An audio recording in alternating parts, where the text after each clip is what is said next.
여러분 환영합니다. 저희 세 번째 마지막 플래너리 세션을 진행하도록 하겠습니다. 저명하신 분들을 어찌 보면은 서로 연관되지 않은 학문, 스마트 시티, AI 랭킹, 평화, 도시재생, 또 대학 순위 등의 전문가분들을 모시고 혁신적인 사회적인, 과학적인 어떤 지표 또 지수 개발을 통해서 대학과 사회로 하여금 현재 코로나19 팬데믹을 타개해 나가는 데 있어서의 어려움을 어떻게 극복할 수 있는지 말씀해 주시겠습니다. 김갑성 교수님께서 저장 역할을 맡아주실 예정인데요.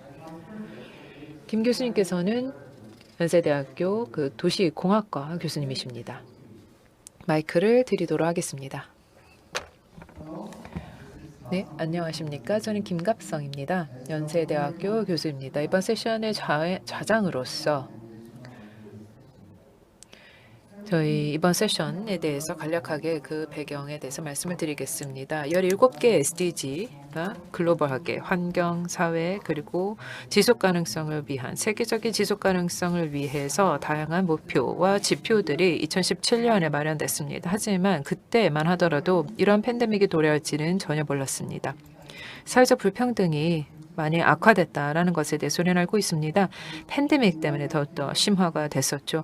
온라인 교육이 있었기 때문에 학교를 가지 않는 것이 오히려 이제 더 편리한 그런 생활을 제공을 하기도 했었지만 저소득층의 아이들 또 자녀들은 그 교육의 기회를 접하는 데 있어서 어려움이 있어서 학습 결손이 발생하는 문제도 나타나고 있습니다. 따라서 17개의 SDG를 보고 이것이 팬데믹과 어떤 연관성을 가지고 있는지 보는 것이 매우 중요하다고 하겠습니다.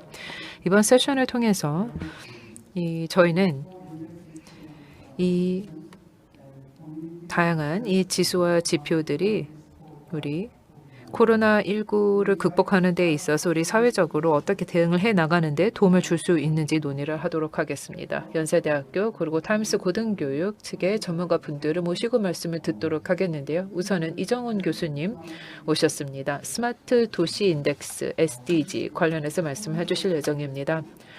이정훈 교수님은 연세대학교 정보대학원 교수님이십니다. 다음 연사분 이기훈 교수님이시고 고정길 교수님이십니다.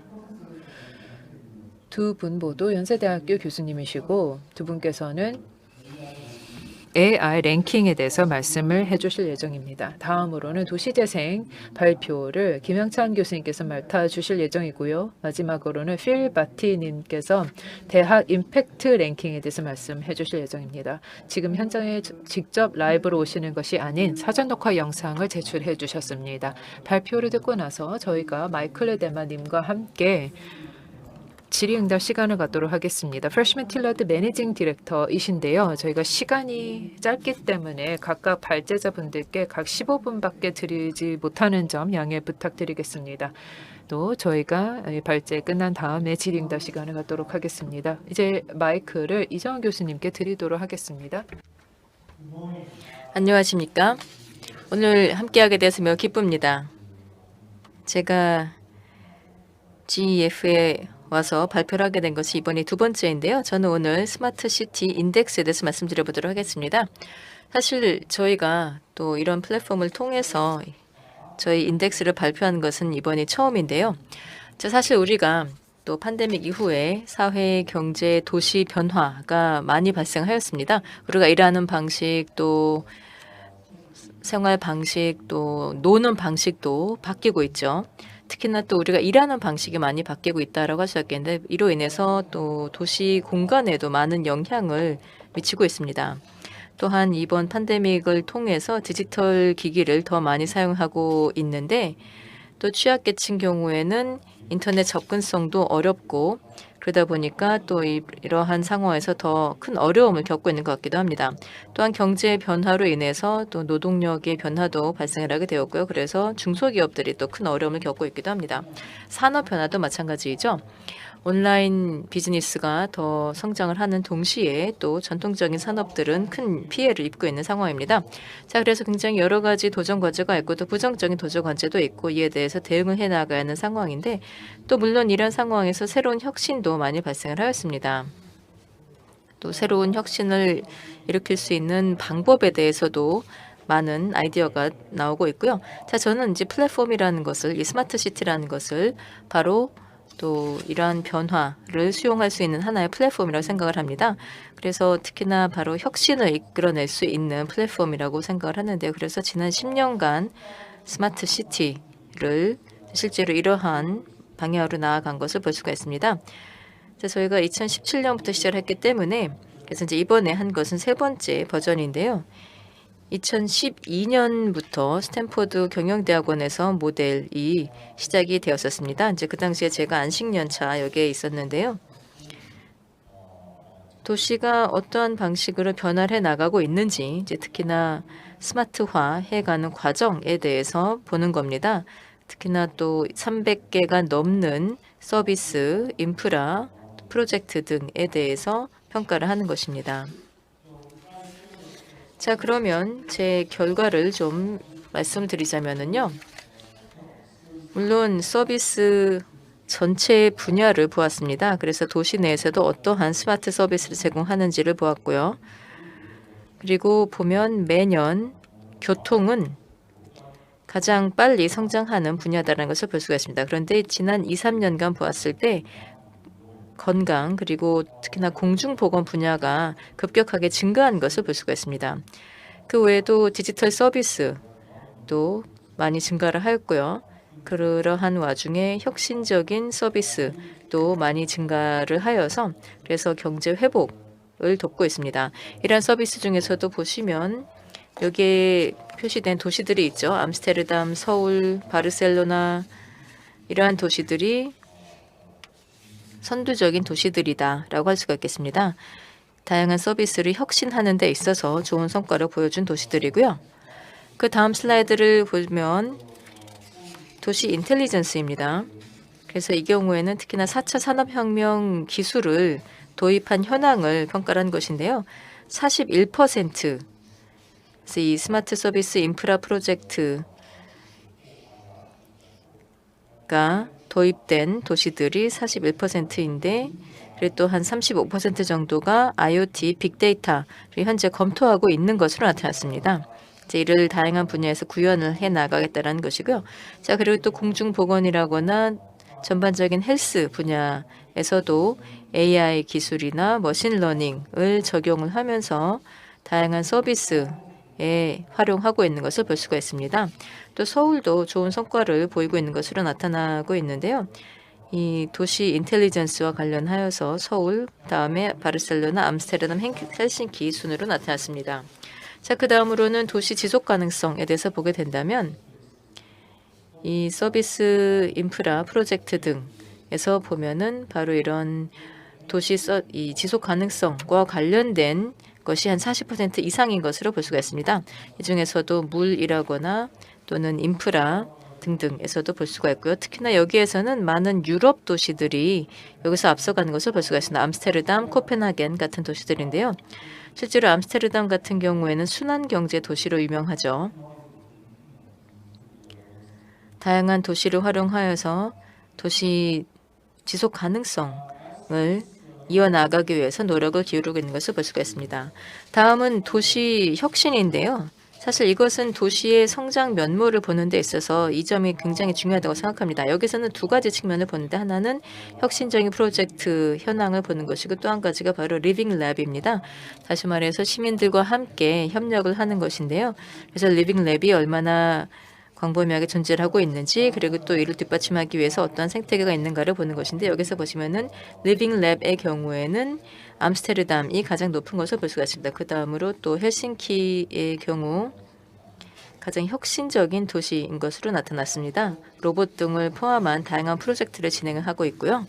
자, 그래서 이 분야도 저희가 반드시 염두에 둬야 하는 것이라고 봅니다. 혁신을 보게 되었을 때 특히나 또 에너지나 환경 분야가 굉장히 빠른 속도로 증가해 나아가면서 또 광범위하게 구현이 되고 있는 것을 볼 수가 있습니다. 마지막이 스마트 시티 거버넌스인데요.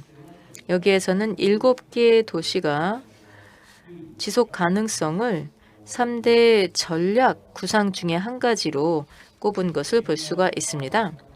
그래서 예를 들면은 싱가포르 등과 같은 도시들이 SDG를 도시 성과를 평가하는 하나의 지표로 활용하고 있다라는 것을 볼 수가 있습니다.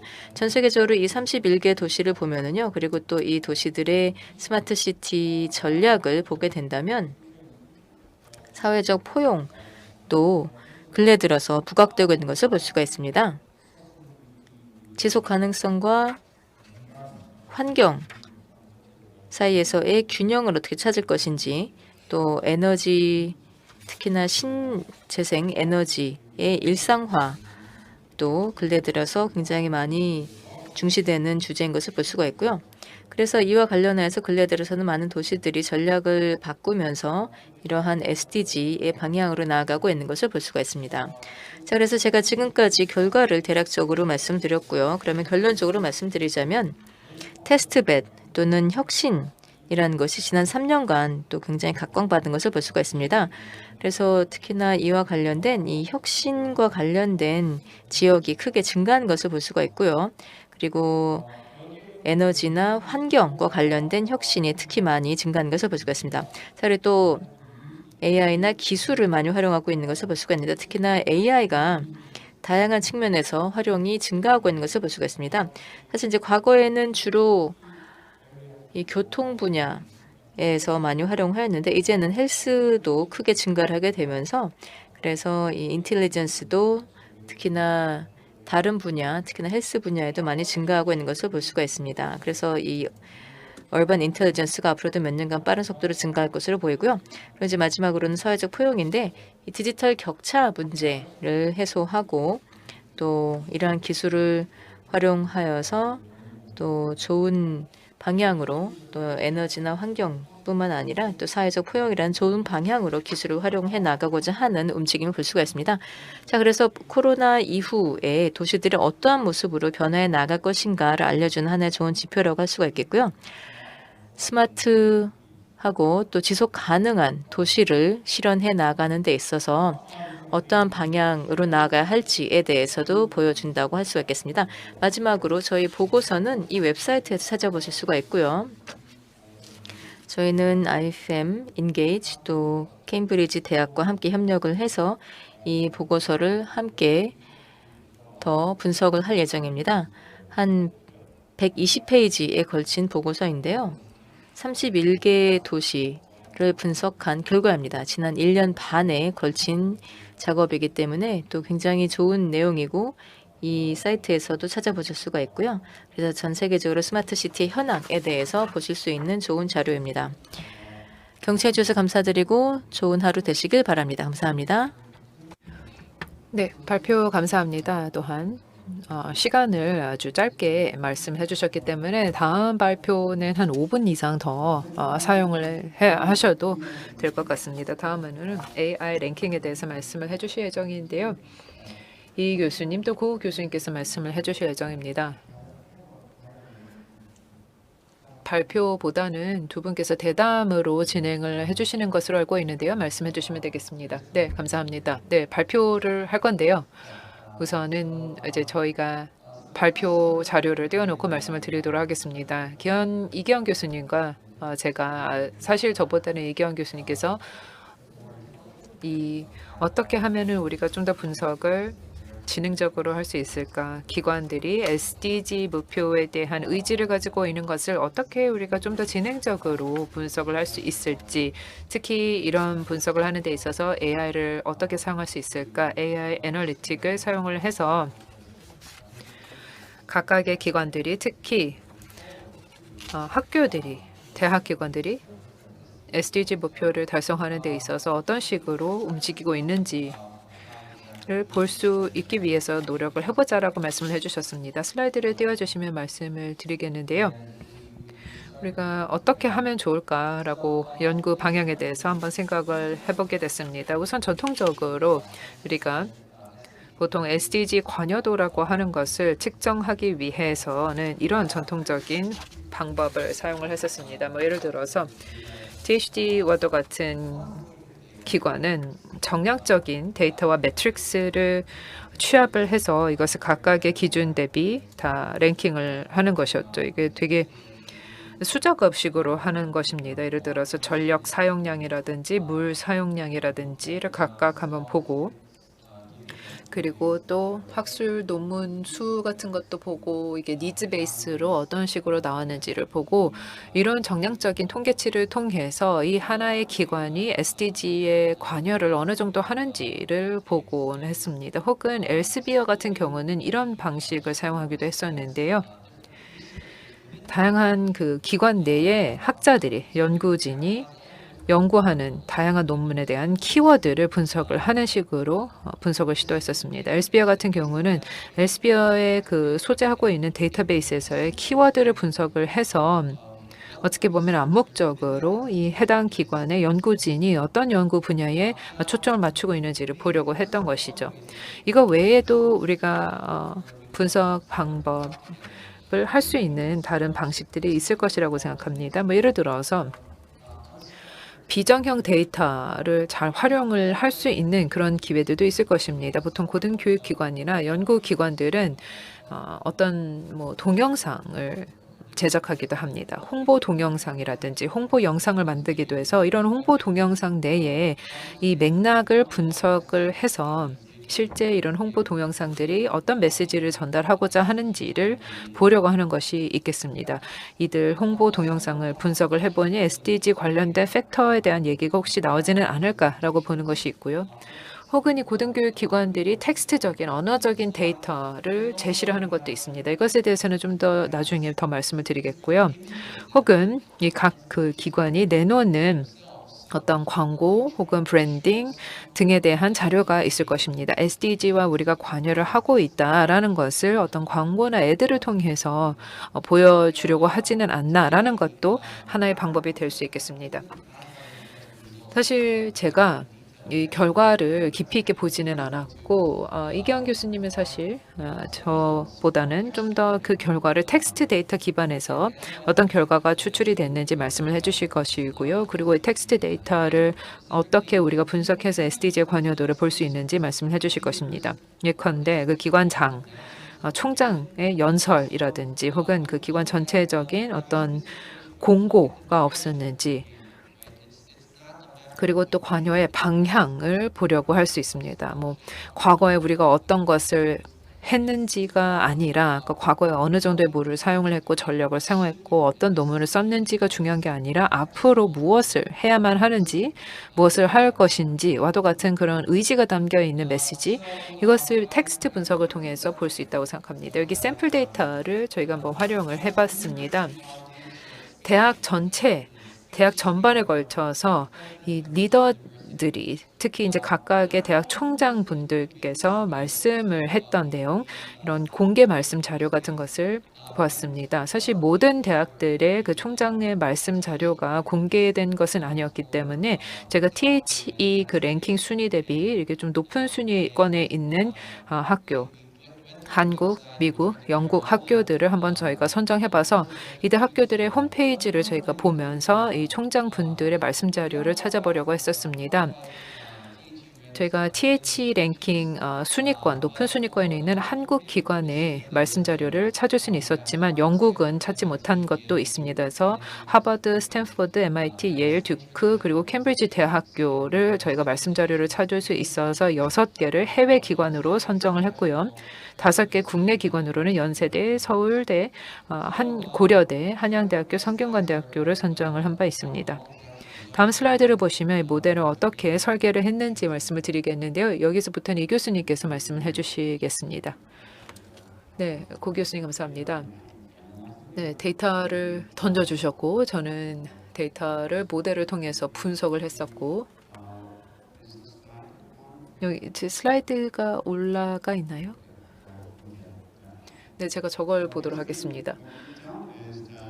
우리가 어떤 일을 했는지 말씀을 드리도록 하겠습니다.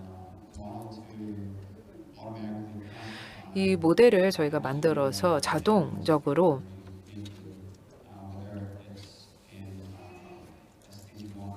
SDG 1인지 혹은 SDG 2에 해당하는 어떤 발언이 있었는지 혹은 글이 나왔는지 이것을 분석을 할 수 있도록 저희가 설계를 할 수 있었고요. 월드2백을 사용을 해서 양방향 LSTM을 식으로 설계를 했다는 말씀을 드리겠습니다. 이게 예측을 가능하게 해주는 시퀀스 방식이고요. 이런 AI 방식은 보통 랭귀지 모델에서 아주 잘 작동하는 사례이기 때문에 이런 스마트 모델을 통해서 저희가 또 분류 체계를 만들어서 이것을 통해서 식별해내는 식으로 설계를 했습니다. 어떤 특정 텍스트를 입력을 했는데 이게 SDG 1번 혹은 SDG 2번 혹은 SDG 3번 목표에 부합한다라는 것을 식별해내고 이것을 확인하게 해주는 것을 했습니다. 그래서 각각의 그 UN의 SDG 목표의 정의 내린 것을 저희가 그것을 토대로 했고 SDG 목표 또 세부 지표 등을 저희가 활용을 해서 우리의 모델 트레이닝을 시작을 했습니다. 그리고 그거에 기반해서 말씀드렸던 이 분류 체계를 만들었고요. 이것을 좀 더 시각적으로 보여드리도록 하겠습니다. 여기 왼쪽에 보시면은 이 결과가 나와 있고 오른쪽에는 텍스트가 나와 있습니다. 그러니까 텍스트를 이런 식으로 입력을 하면은 결과가 이런 식으로 시각적으로 추출이 되는 것을 볼 수 있습니다. 이 텍스트가 뭐 예를 들어서 4번 목표, 5번 목표에 몇 퍼센트 정도 부합하는지 여부를 보여주고 있는 것인데요. 이거를 보면은 관여도의 그 정도 특정 SDG 목표를 향한 어떤 의지나 이런 관여도를 어느 정도 보여주고 있다고 저희는 예상을 할 수 있는 것입니다. 앞서서 고정 교수님께서 말씀해 주신 데이터를 가지고 저희가 분석을 해본 이런 결과가 도출이 됐습니다. 왼쪽은 해외 기관, 오른쪽은 국내 기관입니다. 지금 보시면 대학 기관들이 SDG를 달성을 위해서 이제 중요하게 생각을 하고 있는 것은 맞고 여기에 보시다시피 하지만 약간의 균형 잡혀 있는 모습은 아니다라는 것을 알고 있습니다. 대학 기관들이 우리가 이런 좋은 일을 하려고 한다라고 홍보는 하고 있고 적극적으로 얘기를 하고 있지만 17개의 SDG 목표가 있는데 반해 이게 17개를 고루 다루는 것이 아니라 일종의 편향이 나타나고 있다는 것을 알 수 있습니다. 결과를 좀 더 세부적으로 살펴보도록 하겠습니다. 여기 보시면은 우선 해외 기관들 해외 고등교육기관들은 주로 파트너십이라든지 혹은 지금 제가 잘 안 보이는데 이게 몇 번인가요? 혹은 업계 혁신 인프라 등에 좀 더 편중이 되어 있는 반해 국내 기관들은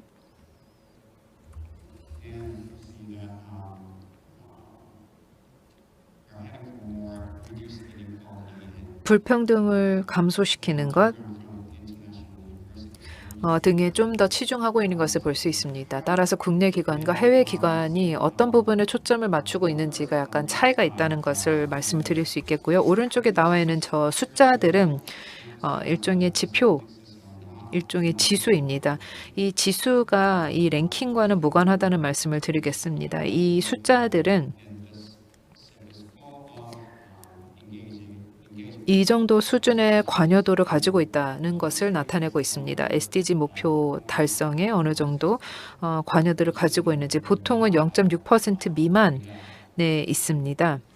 그만큼 관여도가 높지 않다는 것을 보여주고 있는 것입니다.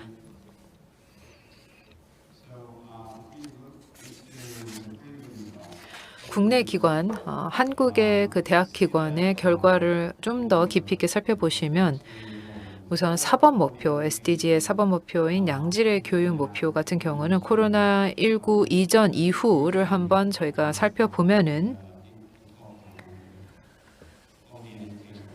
양질의 교육을 저희가 잃고 있는 것을 볼 수 있겠습니다. 젠더, 성평등을 보면은 연세대학교 같은 경우는 성평등에 있어서 적극 노력을 하고 있다라는 것을 볼 수 있습니다. 코로나 전후로 보더라도 그렇고요. 고려대학교 같은 경우는 9번 목표에 있어서 아주 실적을 나타내고 있는 것을 볼 수 있습니다. 업계, 산업, 혁신, 인프라 부분에 있어서 다시 말해 9번 목표인 것이죠. 이게 고려대가 아주 잘하고 있고 기후 행동에 있어서 사실 대부분의 국내 기관들이 그렇게 선방을 하고는 있지 못하다는 말씀을 드리겠습니다. 코로나 이전에는 선방하지 못했지만 서울대학교만이 조금 좋은 실적, 좋은 어떤 의지를 나타내고 있다는 것을 볼 수 있습니다. 이것이 측정 결과를 통해서 우리가 얻을 수 있는 결과이고요. 마지막으로 이 17번 목표, 이 SDG 목표 달성을 위한 파트너십에 있어서 역시 고려대학교가 코로나 전후 결과를 통해서 보면은 이제 좋은 어떤 의지를 나타내고 있다는 것을 보여주고 있습니다. 저는 이게 아주 흥미로운 결과라고 생각합니다. 왜냐하면 데이터를 보시면 우선 이 슬라이드 다시 한번 띄워주실 수 있을까요? 네. 좀 더 크게 해주실 수 있을까요? 사람들이 좀 더 슬라이드를 잘 보실 수 있도록 확대해 주시면 좋을 것 같은데요. 이 데이터를 보면은 제가 보면서 처음 좀 놀랐던 것은 저는 국내 기관들이 그 산업 관련된 산업과의 뭐 관여에 대한 그런 거에 좀 더 많이 관심을 가질 것 같다라고 생각을 했었습니다. 하지만 그거에 대해서는 우리가 좀 더 그렇게 강조가 안 되는 것 같다는 생각을 했습니다. 총장 메시지에는 그렇게 많이 나오지 않았다라고 생각을 하는데요. 네, 이것은 이제 대학들이 지금까지 했던 것을 보여주는 것이 아니라 대학들이 이렇게 하겠다라고 앞으로의 포부를 밝힌 것입니다. 네, 그리고 이 코로나 전후 결과도 아주 흥미롭다고 저는 생각을 하는데요. 아까 어떤 기관이었나요? 네, 이게 이제 양질의 교육이죠. 양질의 교육의 목표에 있어서는 저 초록색이 이제 코로나 전이고 초록색이 포스트 코로나 그리고 노란색이 코로나 전인 것이죠. 그리고 연세대학교가 세 번째입니다. 보면은 연세대가 솔직히 잘하고 있는 것 같은데요. 물론 이제 제가 여기에서 가르치고 있어서 몸담고 있기 때문에 그런 얘기를 드리는 걸 수도 있겠지만 어쨌든 아주 잘하고 있는 것 같습니다. 여기에 비해서 다른 기관들은 조금 더 노력해 주실 것을 당부하고 싶은데요. 이것도 임팩트가 있다고 생각합니다. 연대 같은 경우도 코로나 이후에 조금 둔화된 것을 볼 수 있습니다. 이것은즉 이런 정보를 가지고 우리가 하나 타당한 어떤 제안을 낼 수 있다고 생각합니다. 대학이 어떤 데 있어서 초점을 맞추고 있는지를 보여주고 있다고 생각하는데요. 지난 2년 동안 대학 기관들이 우리가 아주 핵심적인 부분에 좀 중점을 둬야 될 필요가 있었기 때문에 그렇다는 생각을 합니다. 양질의 교육보다는 실제 이제 대학의 존폐 자체가 위협을 받고 있는 상황이었기 때문에 잠시 좀 관심에서부터 벗어난 것이 아닌가라고 생각하게 되는 건데요.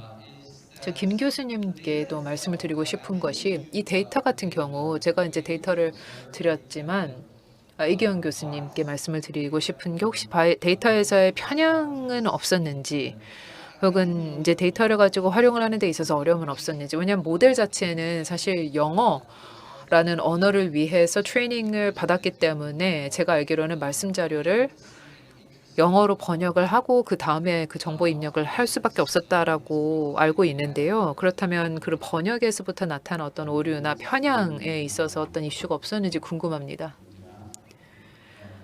사실 제가 아주 깊이 있게 살펴보지는 못했지만 번역을 하는 데 있어서 약간의 좀 어려움이 있다는 말씀을 드리겠습니다. 일부 오류가 있었을 수도 있다라고 저는 지금 추측을 하고는 있는데요. 다음 부분에 대한 것이긴 하지만 데이터 자체에 대한 것보다는 저는 그 퍼포먼스에 대해서 이 성과에 대해서는 좀 더 어떤 평가가 있어야 되지 않나 생각을 하고 있습니다. 이런 결과물에 대해서 좀 독립적인 평가가 있어야 실제 이런 모델을 하고 이런 정보 분석을 하는 게 유효하다라는 것을 알 수 있다고 생각합니다. 하지만 저희가 트레이닝을 한 것을 기반으로 보면은 실제로 이게 잘 작동한다라고 우리는 얘기를 할 수 있다고 생각합니다. 이 SDG의 지수도 지표 같은 것은 그 지표들이 가지고 있는 그 가치라고 할 수 있는 것은 이 절대적 가치는 어떤 상대적인 혹은 비교적인 이런 가치가 아니기 때문에 이런 방향으로 가는 것이 저는 올바르다고 생각합니다. 저희 슬라이드 한번 다시 띄워주시면요. 제가 여기서 그 두 번째로 말씀드리고 싶었던 그 토론 포인트로 오게 되는데요. 실제 이 AI 그 클래시파이어 그 분류 체계의 일반화에 대한 것인데요. 실제로 이런 AI 분석 툴을 가지고 이것을 좀 더 일반화시켜서 사용을 할 수 있을까라는 것에 대해서 제가 한번 제기를 해보고 싶었습니다. 여기에 그 클래시파이어에서부터 볼 수 있는 절대적인 그런 수 같은 경우는 매우 적습니다. 그 대학 기관 간의 차이도 되게 적게 나타날 것입니다. 다시 말해 1에서부터 뭐 100까지 이렇게 차이를 놓고 보는데 이제 1점 소수점에 있어서의 차이를 보는 것이죠. 그래서 이것을 보고 1대1로 이런 기관 비교를 하는 것은 좀 어려움이 있겠지만 기관 내에 있어서는 각각의 기관들이 어떤 방향으로 나아가고자 하는지를 보여주는 데 있어서는 하나의 어떤 가치를 제공할 수 있다라고 생각을 하는 것이고요. 그런 차원에서 이런 그 데이터 분석 방법이 좀 유효할 수 있다라고 말씀을 드리고자 싶었습니다. 이 각각의 그런 대학 기관들의 분석, 비교 분석을 하면서 여기서부터 말씀드리고 싶은 것은 우리가 활용할 수 있는 데이터가 훨씬 더 많이 있을 수 있다는 것입니다. 또 공식적인 정량화된 데이터만을 사용하는 것이 아니라 이런 맥락적인 인포메이션을 사용을 하는 것만으로도 우리는 이 하나의 어떤 특정 기관이 나아가고자 하는 그런 방향, 예를 들어서 SDG를 달성하는 데 있어서 우리가 이런 방향으로 나아갈 것이다라는 것을 평가하는 하나의 툴로 사용을 할 수 있다는 것입니다. 네, 이것으로 저는 마무리할 수 있을 것 같은데 혹시 교수님 더 첨언하실 게 있을까요? 아니요, 저희 시간을 다 쓴 것 같습니다. 네, 감사합니다. 네, 대단히 감사합니다. 사실 제가 질문이 있긴 한데요. 예, 이 교수님께 질문을 좀 드리고자 합니다. 굉장히 궁금한 게 있어서요. 이게 텍스트 마이닝만을 하셨는지 혹은 여기 QC를 할 수 있는 그런 가능성이 있는지 궁금합니다.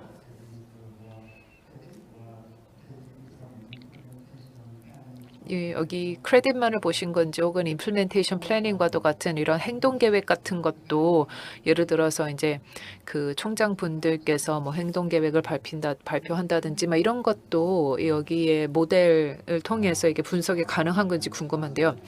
우선은 랭귀지 모델 같은 경우는 랭귀지 기반, 그러니까 다시 말해 단어 기반이라는 말씀을 드리겠습니다. 그것은 즉 우리의 사고가 우리가 표현하는 그 단어와 일치한다라고 가정을 하는 것이죠. 우리가 사용하는 이 말이 우리가 발언하는 이 내용들 그것을 이제 분석을 하는 것이고 특정 빈도가 사용하는 빈도가 더 높은 말이 있고 그렇지 않은 말도 있고 이것을 저희가 방향적인 LSTL 모델을 통해서 어느 정도 포착이 될 수 있다고 생각합니다. 그리고 또 월트백을 제가 사용을 했다고 말씀을 드렸는데요.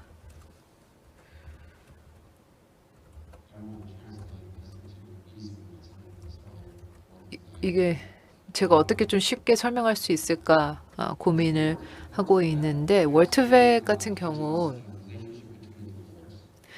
그 단어들 간의 관계를 잘 좀 더 보여줄 수 있다고 생각을 하고 그 단어 간의 관계를 토대로 어떤 단어가 다음에 나올 것인가를 예상할 수 있습니다. 일종의 예측적인 도구인 것이죠. 이런 시퀀스 기반 학습 혹은 시퀀스 기반 예측을 통해서 우리는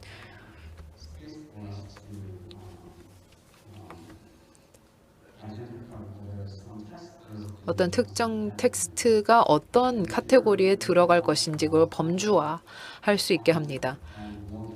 여기에는 아주 잘 정의된 그런 카테고리가 있습니다. 목표 또 지표 등이 있는 것이죠.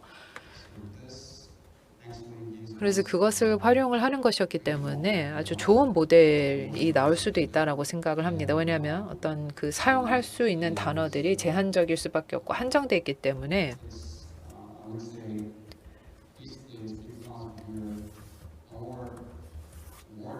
저희가 사용하는 어떤 워딩이라고 할까요? 우리가 말하는 이 단어들, 이게 사실 우리의 말은 패턴이 다 숨어 있습니다. 그래서 이 패턴을 잘 이 시퀀스에서 포착을 해낼 수 있는지 그것을 우리가 이제 알고 있기 때문에 이런 툴, 이런 모델링을 사용을 했던 것이고, 저희가 시간이 더 있다면 나중에 좀 더 설명을 드리도록 하겠습니다.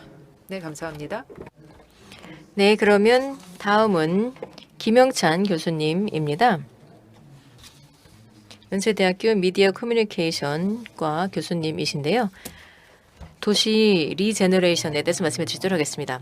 네, 안녕하십니까 여러분. 먼저 본 포럼을, 이렇게 의미 있는 포럼을 주최해 주신 여러분 모두에게 감사의 말씀을 드리고자 합니다. 자, 오늘 저는 여러분들께 저희가 사용할 만한 지표에 대해서 좀 말씀드려 보도록 하겠습니다. 즉, 도시 리제너레이션에 대한 성패를 측정할 수 있는 지표인데요. 특히나 이 커뮤니케이션 환경에 대해서 측정하는 것인데, 일단 이 커뮤니케이션 환경은 제가 나중에 좀 더 말씀을 드려보도록 하겠습니다. 자, 일단 도시 환경이 악화가 되면 여기에 대해서 뭔가 변화가 필요하다라고 하겠죠. 그러면 변화시키는 방법은 크게 두 가지가 있습니다. 하나는 바로 도시 재개발이죠. 재개발이라고 한다면 결국은 처음부터 다시 시작한다는 겁니다. 그래서 불도저가 와서 모든 것을 철거하고, 그리고 또 이 건물이나 또는 이러한 물리적인 여건들이 없어지면서 이와 관련된 기억이나 추억, 관계 등등도 함께 사라지게 되는 겁니다. 자, 그래서 이러한 옵션을 선택을 하는 것은 경제 성장이라거나 또는 이 환경에 대한 현대화 또는 뭐 효율화라고 할 수 있겠는데, 근데 이제 또 일부에서는 이러한 방법은 너무나도 심지어 뭐 폭력적이기도 하다라는 그런 비판도 있습니다. 자, 그래서 또 다른 방법으로서 도시 재생이라는 것이 있는데, 그래서 환경이 악화되고 예를 들면 오래된 건물이나 골목 또 거리라 하더라도 그래도 이를 그대로 유지를 하면서 이 지역의 새로운 리모델링을 하는 방식이다라고 할 수 있겠습니다. 자, 그런데 이러한 도시 재생이라고 한다면은 단지 물리적인 환경을 유지를 하는 것뿐만이 아니라 또 이와 관련된 의미나 추억도 유지를 하고자 하는 노력인 것이죠. 자, 그래서 저는 이 두 가지 방법 중에서 도시 재생에 대해서 말씀드려 보도록 하겠습니다. 사실 근래 들어서 대도시에서의 한 가지 트렌드라고 한다면 도심 지역 그리고 또 다운타운 지역의 낙후화라고 할 수 있겠습니다. 그래서 그러다 보니까 이제 교외로 많이들 옮겨갔었던 것이고요. 그리고 섬유나 금속, 제조와 같은 전통적인 산업들이 점차 사라지고 또 근로자들과 관련된 공급자들도 또 이 지역에서 사라지게 되는 것입니다. 그러면 결국은 악순환이 시작이 되는 것이죠. 그러면 결국은 또 이 지역은 점차 더 악화가 되는 것이고 더 이상 그 어느 누구도 찾지 않는 곳이 되는 것입니다. 자, 그러면 재개발이 아니라 도시 재생을 선택을 하게 된다면 어떠한 의미를 가지게 되는 것일까요? 일단 이 공동체로서의 역량을 강화하는 것이라고 할 수 있겠습니다. 우리 환경에서의 문제에 대해서 함께 논의를 하고 또 이에 대한 방법을 함께 찾아내는 것이고요. 또 새로운 비즈니스를 만들고 또 로컬 커뮤니티의 활기를 되찾는 것입니다. 그리고 또 도시 재생이라고 한다면 이 지역에서의 인적, 사회적, 물적, 환경적인 자원을 계속 유지를 하는 것이고요. 또 동시에 이 지역에서의 자력을 통해서 활기를 되찾는 것이다 라고 할 수 있겠습니다. 자, 한국 정부에서는 이와 관련하여서 즉 도시 재생과 관련하여서 몇 가지 핵심적인 목표를 설정한 바가 있습니다. 이러한 목표에는 다음과 같은 것이 있는데요. 예를 들면은 주택 여건이라거나 또는 삶의 질을 개선한다.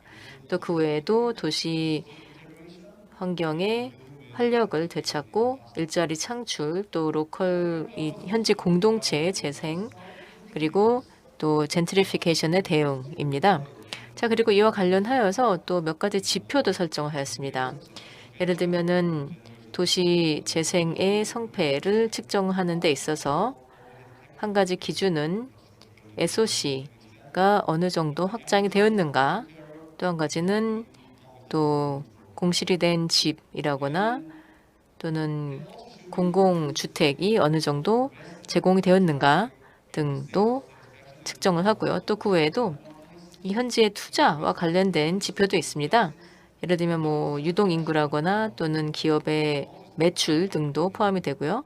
그리고 또 랜드마크와 관련된 만족도, 그리고 또 이러한 랜드마크의 방문자 등등도 포함이 되어 있습니다. 그래서 또 여기에 대해서는 새로운 로컬 창업도 포함이 되고요. 그리고 또 이러한 현지에서의 창업가들의 일자리 창출이라거나 또 사회적 기업, 그리고 공공 분야의 직업도, 일자리도 포함이 됩니다. 또 그 외에도 시민들의 참여도, 그리고 이웃 사이에서의 커뮤니케이션, 또 이웃 사이에서의 신뢰도, 그리고 소속감 등도 포함이 되는데요. 자, 그래서 제가 지금 보여드린 이 한국 정부에서 마련한 지표는 도시 재생과 관련된 거의 모든 측면을 다 포함하고 있는 것으로 보입니다. 사실 이것은 다른 유사한 지표들하고 또 상당히 공통적인 부분이 많다라고 할 수 있겠습니다. 거의 이제 표준적인 것이다라고 할 수 있겠는데요.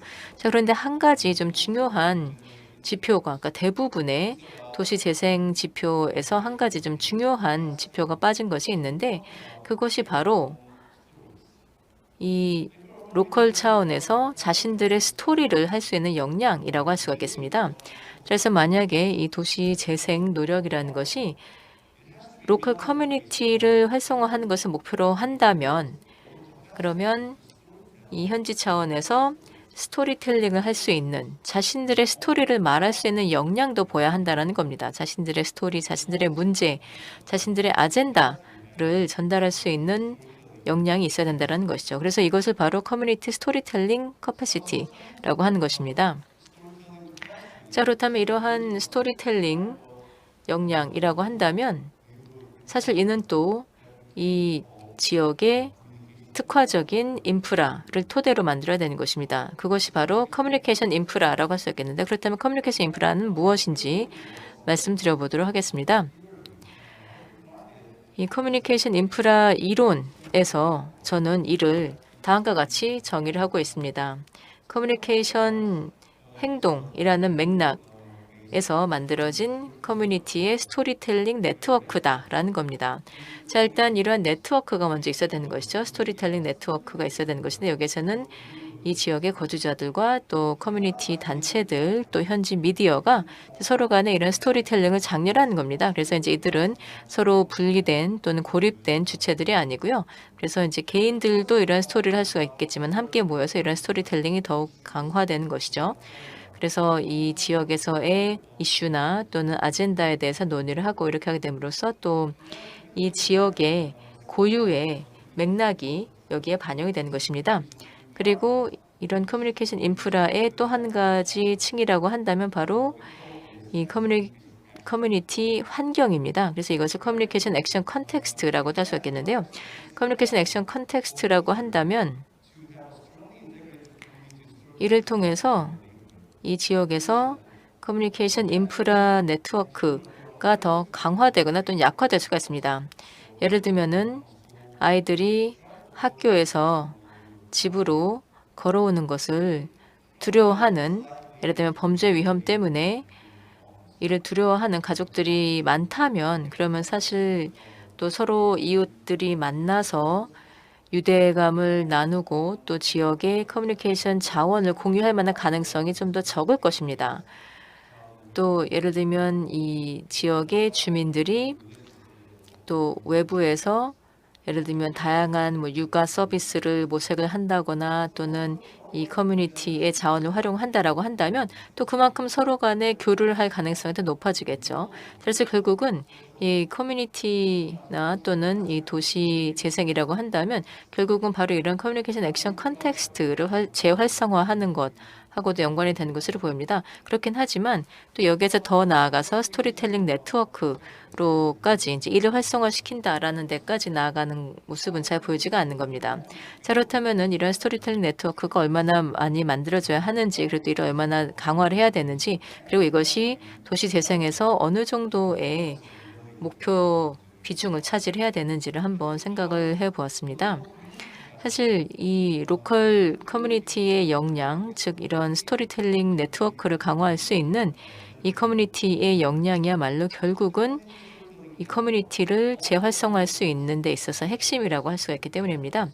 여기에서는 모든 주체들, 이 주민들을 포함해서 모든 이해 당사자들이 결국은 또 이 우리 마을을 바꿔나가는 데 있어서 적극적인 참여자가 될 수 있기 때문입니다. 자, 그런데 특히나 도시 재생과 있어서 한 가지 부작용이라고 한다면 바로 젠트리피케이션이라고 할 수 있겠습니다. 젠트리피케이션 때문에 현지 주민이 이 도시 재생의 혜택을 누리지 못하는 경우가 빈번하게 되는 것인데요. 이것도 결국은 로컬 커뮤니케이션 인프라에도 영향을 미치게 될 것입니다. 그래서 이 로컬 커뮤니케이션 네트워크에 있어서도 사실 지금 현재 이 도시 재생이라는 것이 젠트리피케이션이라는 부정적인 영향을 많이 겪게 되는 것을 볼 수가 있는데요. 제가 시간이 많지 않기 때문에 젠트리피케이션과 관련하여서는 커뮤니케이션 관점에서 한 가지 말씀드려보도록 하겠습니다. 근래 들어서 이런 젠트리피케이션이 좀 더 확장이 되어서 어떻게 보자면 미디어 젠트리피케이션으로까지 나아갔다고 할 수가 있겠습니다. 그래서 이제는 보다 많은 로컬 공간이 주변과 고립되는 것을 볼 수가 있습니다. 그보다는 온라인으로만 연결이 되는 것이죠. 온라인 공간이나 온라인 고객들하고만 연결이 되는 겁니다. 예를 들면 로컬 커뮤니티의 서점이라거나 또는 이 고유의 가게가 사실 이들이 물리적으로 존재하고 있는 지역 환경하고는 의미 있는 관계성이 없이 온라인으로만 유명한 경우가 많죠. 그래서 이 로컬 스토리텔링 네트워크를 강화를 해 나가려면 결국은 또 각각의 도시 재생 프로젝트가 바로 이러한 미디어 젠트리피케이션 문제에 대해서까지도 얼마나 대응하는지를 보아야 한다고 생각합니다. 자, 그럼 오늘 제 발표에 있어서 결론을 말씀드리자면요. 가장 중요한 지표 또는 중요한 지표 중에 하나라고 한다면 결국은 이 도시 재생 노력에 있어서 커뮤니케이션 인프라를 얼마나 강화하는가가 한 가지 지표가 되어야 한다는 겁니다. 다시 말해서 주민들이 서로 간에 만나서 다른 사람들의 스토리가 아니라 우리의 스토리를 얼마나 잘할 수 있는가라는 것도 지표로 삼아야 된다는 것이죠. 자, 그래서 바로 이러한 도시 재생의 성패를 측정할 때 있어서는 결국은 다음과 같은 또 이 글씨가 너무 작아서 여러분들께서 얼마나 보이실지 모르겠는데요. 어느 정도는 다음과 같은 요소들을 반영해야 한다고 봅니다. 다시 말해서 도시 재생에 대한 평가는 결국 다음과 같은 질문에 대한 답을 토대로 해야 된다고 봅니다. 예를 들면은 이 지역에서의 커뮤니티 스토리텔링 역량이 얼마나 강화되었는지, 또 커뮤니티 스토리가 얼마나 많이 만들어졌고 또 이 지역에서 공유가 되었는지, 그리고 또 이 지역의 이 전체적인 효능이 얼마나 강화되었는지, 그리고 지역의 이해 당사자들이 얼마나 적극적으로 이 재생 프로젝트에 참여를 하는지 등등에 대해서도 보아야 할 것입니다. 감사합니다. 네, 발표 감사합니다.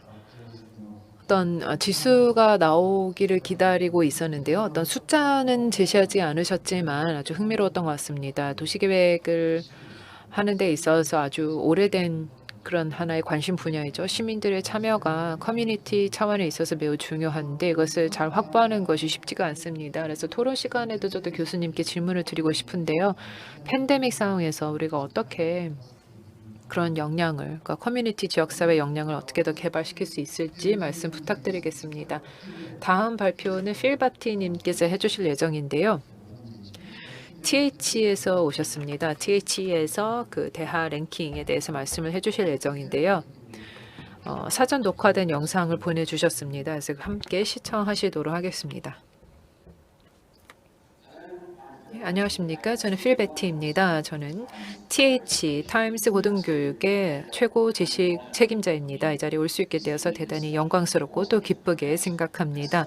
특히 우리 인류 역사상 아주 중요한 시간이라고 할 수 있는 이 순간에 이런 행사에 올 수 있게 되어서 기쁘게 생각합니다. 오늘 저는 TH 임팩트 랭킹에 대해서 말씀드리고자 합니다. 그리고 이런 식으로 글로벌 고등교육의 탁월성을 측정할 수 있는 새로운 하나의 지표를 통해서 우리가 어떻게 SDG 달성을 하는 데 있어서 기여를 할 수 있는지, 그리고 이것이 SDG 의제를 달성하는 데 있어서 대학들에게 어떤 지원을 할 수 있는지 말씀드리겠습니다. 저는 지금 세계적인 고등교육 기관들에게 있어서 이들 기관들이 큰 심판대에 올려졌다고 생각합니다. 유네스코의 국제교육미래위원회에 계셨던 페르난도 라미레스 하버드 학자이신데요. 이분이 최근에 TH에게 이런 얘기를 했습니다. 최근 수십 년 동안 대중과 정치인들이 계속해서 이런 질문을 한다. 과연 대학이 우리 사회에 어떤 기여를 하는가, 누구를 섬기는가, 이런 질문을 계속 한다고 했습니다. 이것 때문에 고등교육 사회에서는 우리가 심판대에 올려졌다라고 생각을 하는 것 같습니다. 그리고 이러한 깨달음이 결국에는 마지막에 이런 큰 깨달음이 도래했던 세계 2차 대전 이후에 접근성을 강화했던 그 순간으로 돌아가서 우리가 다시 한번 우리의 역할을 생각해야 되는 것이 아닌가, 많은 분들이 이것을 깨닫게 된 것 같습니다. 대학 기관들이 우리의 사명, 우리의 사회적 선, 그리고 이런 의지를 다시 한번 생각을 해야 되겠다라고 하는 것 같습니다. 왜냐하면 세상에 극적인 변화가 계속 나타나고 있기 때문에 그렇습니다. 기후변화가 더욱더 악화되고 있고 호주의 산불도 심각하고, 그리고 너무나도 알다시피 이런 끔찍한 팬데믹 때문에 전 세계의 삶이 너무나 산산조각 났었고 국경이 봉쇄되고 하는 이런 도전 과제들이 난무하고 있는 상황에서 대학 기관들이야말로 가장 강력한 역할을 차지할 수 있다고 생각합니다. 우리들이 가지고 있는 이런 연구, 또 지식, 그리고 교육 역량을 통해서 세계가 직면하고 있는 가장 어려운 문제들을 극복하는 데 도움을 줄 수 있다고 생각합니다. 사실 대학들이 이것을 알고 있습니다. 맨체스터 대학교의 낸시 루스웰 총장님이신데요. 이분이 이런 얘기를 하셨습니다. 우리 세계가 직면하고 있는 가장 큰 문제를 해결하는 데 있어서 대학이 역할을 해야 된다라고 했습니다. 그리고 이런 역할을 하는 데 있어서 UN SDG가 하나의 좋은 틀을 제공할 수 있다고 생각합니다. 왜냐하면 모든 나라, 모든 사회에 해당되는 것이기 때문에 그렇습니다. 대학은 공익을 위해 존재한다고 합니다. UN에서 SDG는 대단히 풍부하고 상호 연관돼 있고 포괄적인 틀이라고 생각합니다. 이것을 통해서 우리가 전 세계적으로 빈곤을 퇴치하고 기아를 퇴치하고 건강을 향상시키고 퀄리티를 증진하고 평등성을 증진을 하면서 경제 성장과 양질의 일자리를 창출하고 또 에너지를 청정하게 하고 우리가 땅 위에서 또 바다에서의 삶이 지속 가능할 수 있도록 하는 데 있어서 이 SDG가 좋은 기준이 될 수 있습니다. 기후변화에 대응을 하고 모두가 함께 더불어서 살면서 강력한 거버넌스, 평화, 정의, 강력한 제도, 파트너십이 가능해질 수 있는데 작동할 수 있는 툴이라고 생각합니다. 따라서 이런 SDG야말로 우리 대학들에게도 아주 좋은 툴이 될 수 있다고 생각합니다. 우리의 위치를 확인을 하고 우리가 어떤 활동을 통해서 SDG 목표 달성에 기여할 수 있는지를 봐야 된다고 생각합니다. 저희 TH는 보통 설문조사를 매년 실시합니다. 한 200여 명의 대학 총장분들께 설문조사를 해서 지금 현재 직면하고 있는 가장 큰 문제가 무엇이냐라고 질문을 합니다. 2021년 같은 경우 SDG에 큰 초점이 있다는 것을 알 수 있습니다. SDG가 대학의 그 관리 운영에 어떤 영향을 차지하냐라고 물어봤을 때 보통 우리는 SDG가 큰 영향을 미친다라고 크게 동의하는 부분들이 많이 있었습니다. 그리고 SDG가 향후 5년 동안에 있어서의 대학의 우선순위에 큰 역할을 차지할 것이냐라고 할 때 매우 그렇다라고 동의하는 것을 볼 수 있습니다. SDG가 대학 기관들로 하여금 스스로의 위치를 파악을 하고 우리가 어떤 기여를 할 수 있는지를 깨닫게 하는 데 있어서 하나의 기준이 될 수 있다고 생각합니다. TH에서도 이런 게임의 판도가 바뀌고 있구나라는 것을 알게 됐고 그리고 우리는 여기에 동참을 해야 된다고 생각합니다. 저희는 2004년 이래로 매년 세계 대학 순위를 발표했고 우리는 골드 스탠더드라고 생각합니다. 대학의 지도자들, 정부, 학생, 학부모들에게 있어서 매우 중요한 기준을 저희가 제공한다고 합니다. 하지만 대학을 우리가 평가하는 데 있어서 우리 역시도 더욱더 큰 범위에서 평가를 해야 된다라고 생각합니다.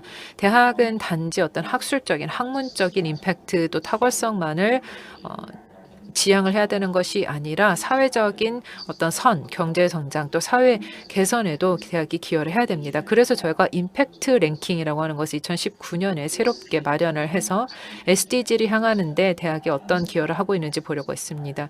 이것이 고등교육기관의 탁월성을 평가하는 데 있어서 판도를 바꿨다고 생각합니다. SDG 를 하나의 툴로 삼아서 대학 기관들의 그 활동을 평가하게 됨으로써 우리도 역시 변화를 인센티브화한다고 생각합니다. 그렇게 해서 우리 역시도 SDG 의제를 달성하는 데 있어서 기여를 하는 것이죠. 그래서 우리도 자랑스럽게 생각합니다. 세계경제 포럼에서도 이런 랭킹이 연구를 어떤 강의 실적 평가를 넘어서고 더욱더 확대된 범위에서의 그 대학 평가를 가능하게 해주는 것이다라고 평가한 바 있습니다.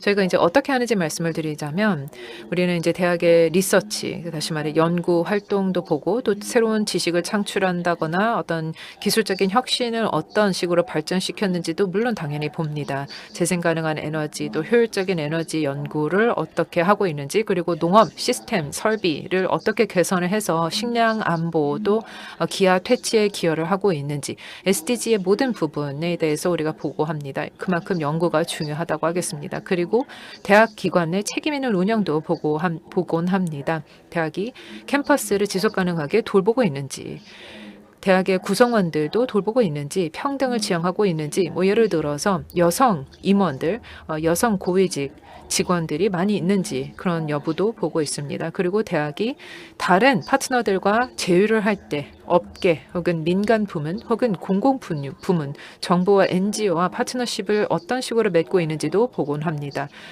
이러한 파트너십이 SDG 의제를 달성하는 데 있어서 중요하게 작용할 것이기 때문에 그렇습니다. 그리고 물론 교육도 보곤 합니다. 대학 기관들이 지금 차세대 또 지도자들을 교육하고 있는 것이기 때문에 이런 교육도 지속 가능하게 제공이 되고 있는지 우리가 굶주림이 없는 사회를 지향하고 있는데요. 그렇다면 우리가 농대 이런 학생들을 가르치는 데 있어서 어떤 식으로 교육이 이루어지고 있는지 또 보건 교육도 어떻게 이루어지고 있는지를 중요하게 봐야 되는 것입니다.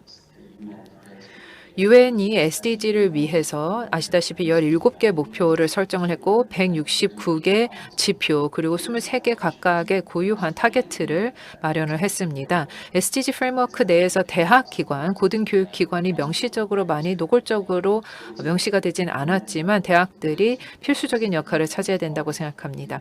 유엔의 자체적인 어떤 측정표 또 지표 또 타겟가 있다고 말씀을 드렸는데요. 이것을 저희가 105개 매트릭으로 전환을 시켰습니다. 105개 매트릭으로 저희가 추출을 해서 대학 기관들이 반드시 봐야 되는 것, 유엔의 SDG를 달성하는 데 있어서 대학들이 이 정도는 해야 된다라고 보는 것, 이 기준선을 도출을 했습니다. 각각의 SDG에 대해서 우리가 그 대학 기관들이 어떤 식으로 기여를 하고 있는지를 보기 위해서 리서치 또 학술적인 저널 활동, 논문 활동을 보기도 하는 데 있어서 엘스비어 그리고 스코퍼스와 함께 협력을 했었고요. 그리고 엘스비어와 같이 협력을 하고도 스코퍼스 데이터베이스를 통해서 보는 것을 통해서 17개 SDG를 달성하는 데 있어서 대학기관들이 어떤 일을 하고 있는지 봤습니다. 예를 들어서 어느 정도의 인용이 있었는지 또 어느 정도의 논문 또 저술 활동이 나타났는지 임팩트가 어느 정도인지 보게 됐습니다. 그리고 대학 기관들의 청정수나 위생 관련돼서도 어떤 활동을 하고 있는지 증거 자료를 수집해서 제출해 달라고 했습니다. 대학 기관들이 예를 들어서 물 안보와 관련돼서 수자원 안보와 관련해서 지자체나 연방 정부와 협력하고 있는 사례가 있는지 그리고 협력을 했다면 증거 자료를 제출해 달라. 예를 들어서 링크를 통해서 어떤 활동을 했는지 어떤 행사를 했는지 보여주고 그리고 이러한 정보가 공개된 정보인지 여부를 알려달라고 합니다. 그러면 더 대중분들께서도 이것에 대해서 알 수 있고 모범 사례가 더욱더 확대될 수 있기 때문에 그렇습니다. 전체적인 랭킹 순위를 보면은 개별적인 SDG에 대해서 순위가 나와 있습니다. 예를 들어서 어떤 특정 대학기관이 한두 개 SDG에 있어서는 정말 높은 성과를 냈다라고 한다면 그 한두 개 SDG에 가서 거기에 대해서만 이런 증거 자료를 제출할 수 있습니다. 하지만 저희가 랭킹을 할 때 SDG 17 17에 17번 목표 같은 데 있어서는 모든 대학 기관들이 여기에 참여하고자 한다면 자료를 제출해야 됩니다. 17번은 파트너십 관련된 것이기 때문에 17번 그리고 한 SDG 3개, 최소 3개에 대해서는 증거 자료를 제출해야 총 평가를 받을 수 있지만 대학 기관들 중에서 그런 거 원치 않고 한두 개만 제출을 하겠다라고 희망하는 기관들은 그렇게 할 수도 있습니다. 대학 기관들이 여기 아주 적극적으로 함께 동참을 해주시고 적응을 하고 있습니다. 국제 사회에서도 우리가 이런 흥분을 볼 수 있는데요. 예를 들어서 이제 시드니 대학교 여기 나와 있는 것을 볼 수 있습니다. SDG 목표를 달성하는 데 있어서 대학 기관들이 어떤 역할을 해야 되는 것인지 그리고 글로벌한 지역 사회에게 우리가 또 지원을 해야 된다라는 그런 사명이 있기 때문에 대학들이 적극적으로 동참을 하고 있고 스스로 더 잘하기 위해서 하기도 하지만 스스로 또 홍보를 할 수 있는 계기가 될 수 있고 본인들이 더욱더 열심히 할 수 있게 하는 그런 어떤 확약을 하는 의지를 다지게 되는 계기가 된다고 생각합니다. 많은 동참이 있었습니다. 2021년에는 한 98개 국가에서 1,200여 개의 대학 기관들이 함께했습니다. 6개 대륙에서 함께를 했던 것이죠. 그리고 2022년 2022년 4월에는 THE 혁신 임팩트 서미트가 스톡홀m에 열리게 될 예정인데요. 한 5,500개의 대학 기관들이 그때쯤에는 참여를 하게 될 것입니다. 2019년부터 계속해서 증가세에 있다는 것을 볼 수 있고요. 모든 대륙에 있어서 성장세가 높았고 지금 이 행사가 대한민국에서 열리지 않습니까? 아시아가 주도적인 역할을 했다라고 말씀을 드리겠습니다. 참여율도 동참률도 매우 높고요. 그리고 참여하는 그 수준 자체도 매우 적극적이고 많은 대학 기관들이 함께 해주고 있습니다. 어떤 하나의 큰 운동, 무브멘트가 나타나고 있다고 생각합니다. 대학 기관들이 적극적으로 뛰어들어서 사회적, 경제적인 임팩트를 내려고 SDG 달성을 위해서 노력을 하고 있습니다. 결과를 보면은 큰 영감을 제공하고 있습니다. 원래 저희가 세계 랭킹을 발표를 할 때 보통 미주 지역이나 아니면 영국에 있는 연구 대학들이 주로 높은 순위를 차지했었는데요. 임팩트 랭킹을 보시면요. 맨체스터 대학이 2021년 1위였고 시드니 RMIT, 라트로브 대학교, 호주 같은 경우도 탑 10에 들어갔었고 캐나다 대학도 탑 10에 들어갔고 덴마크, 아일랜드, 뉴질랜드 또 미국 대학도 탑 10 대학교에 있었습니다. 원래 전통적인 랭킹에서는 미국 대학 혹은 영국 대학밖에 없었는데요. 지금 임팩트 랭킹 순위를 보시면은 더 훨씬 다양하고 포용적이다는 것을 알 수 있습니다. 다시 말해 탁월성은 북미 지역에만 있는 것이 아니구나. 논문 인용 수가 얼마인지 노벨상을 몇 개나 탔는지 이게 중요한 게 아니라 우리는 각자 다른 방식으로 변화를 그리고 새로운 어떤 혁신을 낼 수 있구나라는 것을 보여주고 있습니다. SDG 각각의 또 세부적인 목표를 보시면요. 영국, 캐나다, 멕시코, 사우디아라비아, 태국 다양한 출신 국가를 가지고 있는 대학 기관들이 여기에 나와 있는 것을 보실 수 있겠습니다. 아주 다양하고 역동적이죠. 탁월성, 뛰어남은 정말 다양성에서부터 비롯된다고 생각합니다. 이런 개별 대학 기관들은 모두 다 탁월한 훌륭한 대학 기관이 되고 싶죠. 그리고 사회적 영향을 내고 싶어 한다라는 것을 사명에 담고 있습니다. 이런 랭킹을 통해서 이걸 보여주고 있다고 생각합니다. 이 벤 다이어그램을 통해서 전통적인 세계 랭킹 그리고 임팩트 랭킹의 대학 기관들이 누가 있는지를 보여주고 있고 실제로 중복되는 겹치는 부분들이 많이 있습니다. 세계적인 연구 대학 기관들 중에서도 임팩트를 내고자 하는 그런 대학들도 많이 있습니다. 여기 맨체스터 등도 보이고요. 그리고 탑 100 남미 대학도 있습니다. 그리고 또 2개의 아프리카 탑 100 대학에 있습니다. 임팩트 순위는 있지만 전통적인 세계 랭킹에는 없는 것이죠. 또 호주 대학들이 특히 거의 세계 랭킹에는 6개 대학만이 있는데 반해 여기에서는 거의 200개가 있는 것을 보실 수 있겠고요. 그리고 이처럼 임팩트 랭킹을 보면은 북미 지역의 대학 기관들이 전통 랭킹 대비해서 그렇게까지 많이 있지는 않구나, 아주 다양하게 있구나라는 것을 볼 수 있습니다. 앞서서 제가 말씀을 드렸던 맨체스터 대학교의 낸시 로스웰 총장님의 말씀을 잠깐 인용을 하면서 제가 발표를 시작을 했었는데요. 이분께서 이런 얘기를 또 해주셨습니다. TH와의 인터뷰에서 이런 얘기를 해주셨는데요. 대학은 공익을 위해서 존재하는 것들이다. 그렇기 때문에 우리는 지난 10년 동안 우리의 핵심 목표로서 사회 책임을 두었다. 앞으로 이런 사회적인 영향을 내고자 하는, 사회적인 임팩트를 내고자 하는 대학들과 더 많이 연계하고자 한다라고 말씀을 해주셨습니다. 이게 하나의 공동체가 된다라는 것이죠. 우리가 하나의 대학 기관 공동체를 만들어서 우리가 함께 탁월한 어떤 훌륭한 목표를 달성하기 위해서 노력을 해야 된다는 것입니다. 과거에는 보이지 않았던 것이었지만 이제는 데이터세트에 기반한 랭킹을 통해서 하나의 공동체가 나올 수 있다고 생각합니다. 공동체로서 우리는 모범 사례를 실제로 창출하고 나누고 공유하고 이것을 선보이면서 우리가 모두 협력할 수 있다고 생각합니다. 이 운동에 여러분들도 동참해 주실 것을 부탁을 드리겠고요.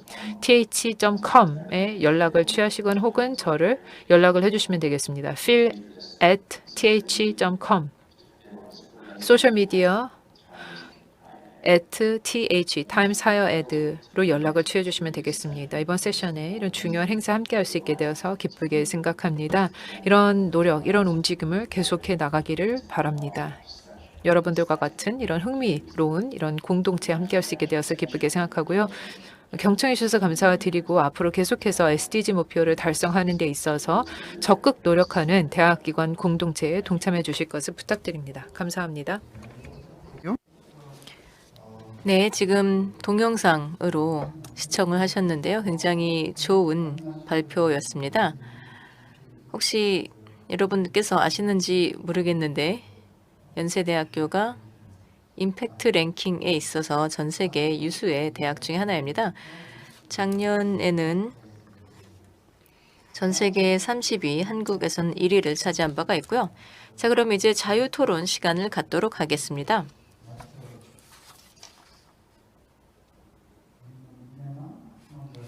마이클 미넨만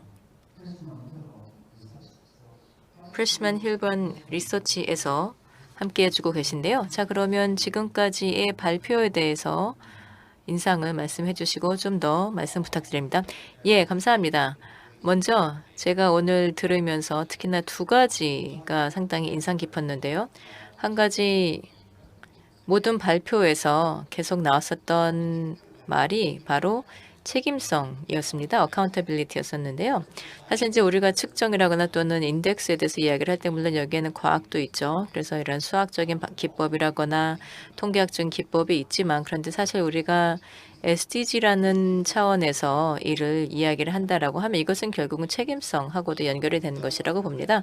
여기에는 또 한 두어 가지 의미가 있는데요. 그래서 한 가지는 바로 우리가 이런 SDG의 성공에 대해서 책임을 가지고 있다는 것뿐만이 아니고 또 이 SDG 배경에 있는 미션을 우리가 계속 추진해 나갈 필요가 있다는 것입니다. 그렇게 하기 위해서는 결국은 고등교육기관이라거나 또는 스마트 시티이건 다양한 주체들을 서로 간에 연결을 할 필요가 있다는 것이죠. 사실 SDG가 굉장히 단순하게 작성이 되어 있는데 그 이유는요.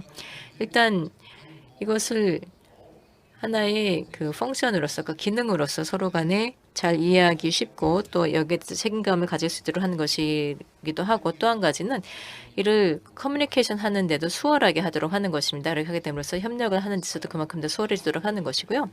그래서 결국은 우리가 다양한 단체들의 커뮤니티를 형성하도록 하는 것입니다. 어쨌든 그렇게 하기 위해서는 결국은 이러한 책임성에서부터 시작을 한다고 봅니다. 이렇게 함으로써 우리가 이러한 지표나 또는 매핑을 하게 됨으로써 우리 스스로에 대한 책임을 가지고 있을 뿐만 아니라 또 서로 간의 비교를 통해서 다른 단체들도 이에 대해서 책임감을 가질 수 있도록 하는 것이죠. 그리고 또 한 가지 제가 인상 깊었었던 것은요. 우리가 하고 있는 일 중에서 상당 부분은 결국은 측정을 해서 커뮤니케이션을 돕자라는 것입니다. 오늘 또 많이들 이야기가 나왔었던 것이 데이터 활용 방법이죠. SDG와 관련된 데이터를 활용해서 이를 토대로 소통을 하는 겁니다. 지금까지 어떤 성과가 있었는지, 앞으로 또 무엇을 해야 되는지, 그리고 또 지금 환경이 어떻게 바뀌고 있는지 등에 대해서 소통을 하는 데 있어서 바로 이런 데이터를 활용하는 것이죠. 물론 지금 환경이 바뀐 데 있어서 코로나도 큰 영향을 미쳤습니다만 또 그러다 보니까 우리가 SDG와 관련해서 소통을 하는데도 바꿔야 된다고 할 수가 있겠습니다. 사실 코로나로 인해서 국제사회의 집중 목표도 바뀌었는데요.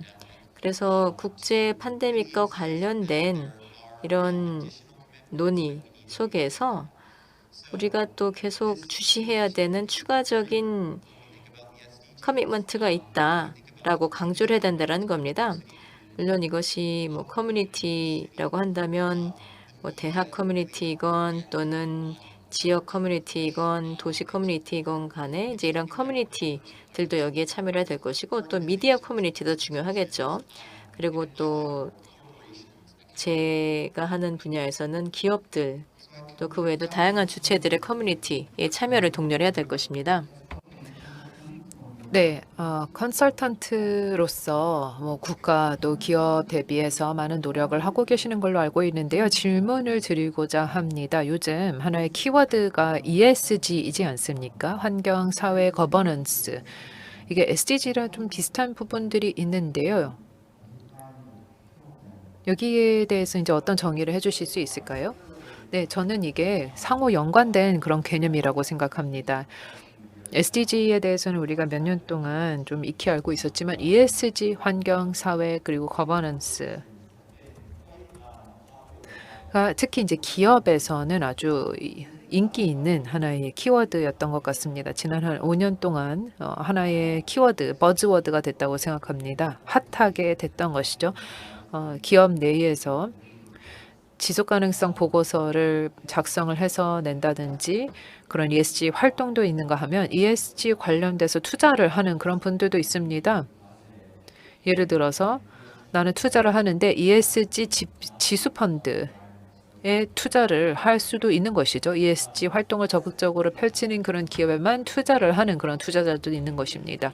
이런 식으로 하나의 키워드가 되고 있기 때문에 저는 이게 좀 유용한 하나의 분류 체계가 될 수 있다고 생각하지만 그만큼 저는 책임성이 좀 사라질 수 있는 위험도 있다고 생각합니다. 다른 세션에서도 좀 비슷한 얘기가 있었던 것 같지만 우리가 목표를 향해서 지향을 하는 데 있어서 우리가 너무 이게 소위 말하는 워싱 사례가 나타나는 것을 지양해야 되겠습니다. SDG를 위해서 노력을 하지만 이게 SDG 같은 경우는 이게 세부 지표고 있고 여기에 대해서 각각의 어떤 책임을 지닐 수 있는 부분들이 있기 때문에 우리가 ESG를 얘기를 할 때 저는 개인적으로 ESG를 볼 때 우리의 평판이라든지 나의 명성의 차원에서 한번 보려고 하고 있습니다. 평판이라고 할 때 저희는 이제 두 가지가 있죠. 내가 하나의 기관으로서 어떤 조직으로서 정부로서 내가 말하는 것이 있습니다. 내가 우리는 이렇게 하겠다, 나는 이렇게 하겠다라고 말하는 그런 것을 통해서 나의 어떤 평판을 만들 수 있지만 또 다른 반면에서는 다른 사람들이 나를 어떻게 인식하는지의 그 평판도 있습니다. 이런 평판 같은 경우에 있어서는 내가 스스로를 내보여야 하는 것이죠. 내가 어떤 식으로 책임성을 보여줄 수 있을까라는 것입니다. ESG가 바로 그런 점에 있어서 유의미하다고 생각합니다. ESG에 지금 내가 시작을 했다라고 한다면 내가 너무나 많은 얘기를 하기만 하고 실제 어떤 충분한 결과물을 나타내지 못한다라고 한다면 이게 참 어려움이 있는 것이죠. 하지만 또 반대가 되면은 모멘텀을 잃게 되는 것입니다. 그래서 중간에 어떤 균형을 잘 잡아야 되는 것입니다. 내가 커뮤니케이션도 잘 하고 실제 결과도 잘 전달을 하고 결과를 제공을 하는 것입니다. 그리고 또 동시에 어떤 기대치가 있는지도 봐야 될 필요가 있는 것입니다. 여기에 대해서 제가 좀 더 깊이 있게 말씀드리고 싶은 것이 이 이해 당사자들 기대치 그리고 나의 기대치가 이렇게 매칭이 잘 되는 것이 매우 중요하다고 생각합니다. 그래야지만 이게 그 성과가 나올 수 있다고 생각합니다. 제가 보통 일을 하고 있는 기업들을 생각을 해보면 보통 저희가 너무나 많은 일을 해야 된다. 어느 부분에 우선순위를 넣어야 되는지 이런 얘기를 많이 하고 있습니다. SDG도 마찬가지인데요. 개별 기업, SDG 계획, 또 SDG 이정표, 또 2020년, 2025년, 2030년, 2050년 계획을 보시면 여기에 SDG의 전체적인 17개 목표가 다 담겨 있지는 않습니다. 몇 개 소수만 있습니다. 왜냐하면 기업들이 내가 어떤 부분에 가장 임팩트를 낼 수 있는지 를 보고 있기 때문에 그렇습니다. 그래서 저희가 기업들이랑 같이 일을 할 때 어느 부분에 가장 큰 임팩트를 낼 수 있는지 그거를 보려고자 합니다. 그 빌 컬린스가 컨셉트 오브 더 hedgehog를 얘기를 하면서 이런 얘기를 했었죠.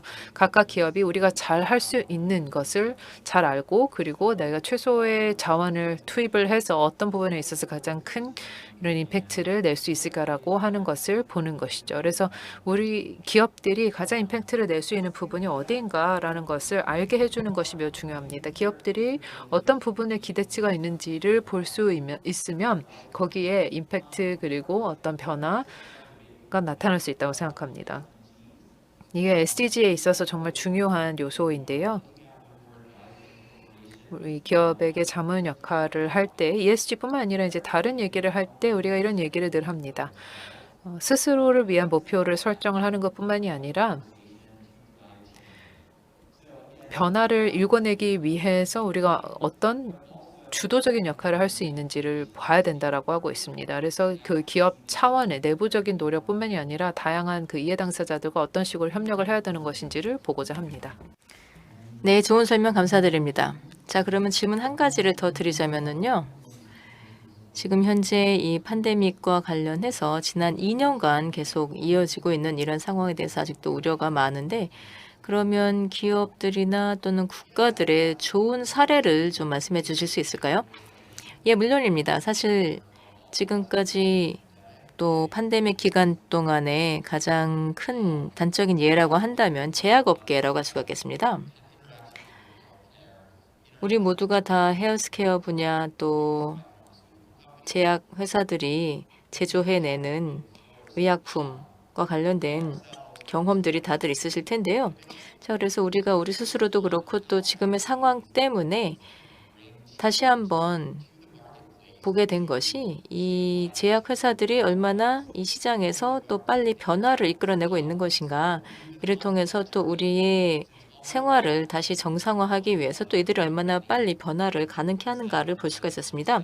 예를 들면은 뭐 2020년 뭐 모더나, 파이저와 같은 회사들에서 또 대화가 시작이 되면서 어떻게 하면 우리가 목표를 설정해서 새로운 과학을 개발해서 코로나에 대응할 것인가 라는 그러한 대화가 시작이 되면서 크나큰 일로 나아갔었던 것이죠. 그래서 사실 이제 물론 이에 대해서도 과학이 굉장히 중심이긴 했었지만은 또 여기서 커뮤니케이션도 굉장히 중요한 역할을 했다고 생각을 합니다. 그래서 단지 커뮤니케이션 한 내용뿐만이 아니라 또 실제로 이로 인해서 어떤 성과가 나왔는가를 보게 된다면 그러면은 수십억, 수백억 도수의 백신을 생산하게 된 것이죠. 자, 그런데 물론 이런 백신과 관련하여서도 또 일관적인 커뮤니케이션이 항상 이루어졌었던 것은 아닙니다. 좀 어느 정도의 차이가 있었지만요.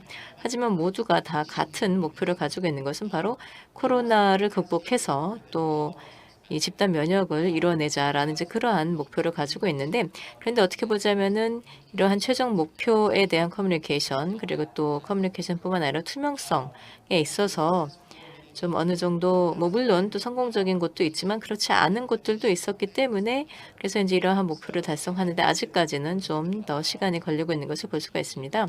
자, 그런데 코로나 팬데믹이 우리가 SDG나 또는 목표, 성과 등에 대해서 생각하는 방법도 많이 바꿔 놓았다라고 할 수가 있겠는데요. 바로 이러한 이해 당사자의 참여라는 것도 굉장히 중요합니다.